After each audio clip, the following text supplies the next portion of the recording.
байцгаана өнөөдрийн туршаад үзээрэй эхэлж байна.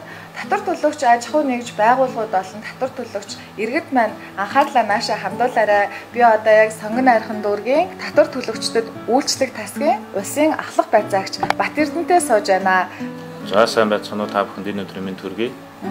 Тэгэхээр бид хоёр өнөөдөр нэгэн маш хялбар аргыг та бүхэнд зааж өгөх гэж байна. Тэгэхээр аж ахуй нэгж байгууллагууд маань болон иргэд маань татварын албанаас татварын тодорхойлолт авах гэдэг нэг үйл явц гэдэг. Тэгээ энэ нь болохоор маш их хугацаа шаарддаг. Бас аж ахуй нэгж байгууллагууд маань заавал албан хүсэлт авч очиж ийж эсвэл иргэд маань биечлэн татварын албан дээр очиж ийж татварын тодорхойлолт авдаг байсан бол үүнийг хялбарчилсан байна.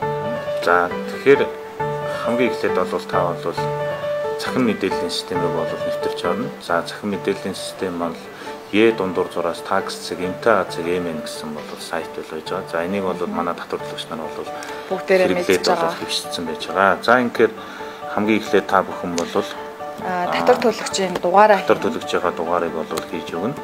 Хэрэглэгчээ нэрээр бичнэ. Тэгээд бол нэвтрэх нууц үгийг бол та бүхэн хийж өгнө гэсэн. Нэвтэрч ороод зэсний бол дээрээсээ бол 2 дугаар хэсэгт бол тодорхойлт гэсэн бол зэсийг бол та бүхэнд нэмж өгсөн байж байгаа. За энэ тодорхойлт гэдэг зэсэн дээр бол юу байх вэ гэхээр тодорхойлт авах, тодорхойлтын түүх гэсэн юм байж байгаа. За тэгэхээр тодорхойлт авах гэсэн зэс рүүгээ орохоор та бүхэнд бол байгууллагын тодорхойлт нөгөө талаас бол тендерт бол оролцох тодорхойлт гэсэн хоёр хэсгээс бүрдэж байгаа. За сүмөрөө байгууллагын тодорхойлтыг авч үзье. За байгууллагын тодорхойлт авахд бол та хэдэн оны тодорхойлтыг хүсэж байгаагаа бол энэ дээр хийгээд өгнө. За энэ жишээн дээр бол 2015.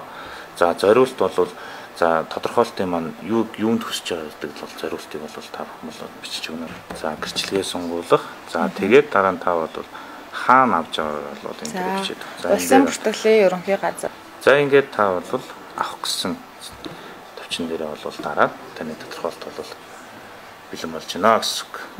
Тодорхойлолтын дээр татварын байцаагчийн гарын үсэг тамга байх шаардлагагүй болсон тий баркодоор уншигдаа явчихна. Бас доотлолт нь юм кодтой байгаа үсэг цифрээс бүрдсэн. Тэр нь болохоор татварын байцаагч дээр очих мэдээлэл мөн хадгалагдана. Аж ахуй нэгж байгууллагууд маань бол ингээд татварын тодорхойлолт авчих юм байна. Харин иргэд маань яах ёстой лээ? За иргэд маань татварын төлөгчд бүртгэлтэй иргэд бол цахим кодоор бол тодорхойлолт ороод авчихна. Шинээр одоо татварын албан бүртгэлгүй иргэд маань цахим мэдээллийн систем дээр бол татвар төлөгчийн бүртгэлээр хүсэлт илгээх гэсэн юм зэс байж байгаа. За энэ зэсэн дээр бол дараах бүртгэлийн хуудас маань гарч ирнэ. За энэ хуудсан дээр бол та бүхэн бол өөрсдийнхөө мэдээллүүдийг хийж өгөөд за тэгээд татварын албар бол цахимаар илгээчих боломжтой. За ингээд татварын албанаас бол таны цахим мэдээллийн систем нэвтрэх нууц үг гэж болгож байгаа. Татвар төлөгч аж ахуй нэгж байгууллага болон иргэд маань тодорхойлолт авах гэж хагас өдрийн хугацааг алддаг байсан бол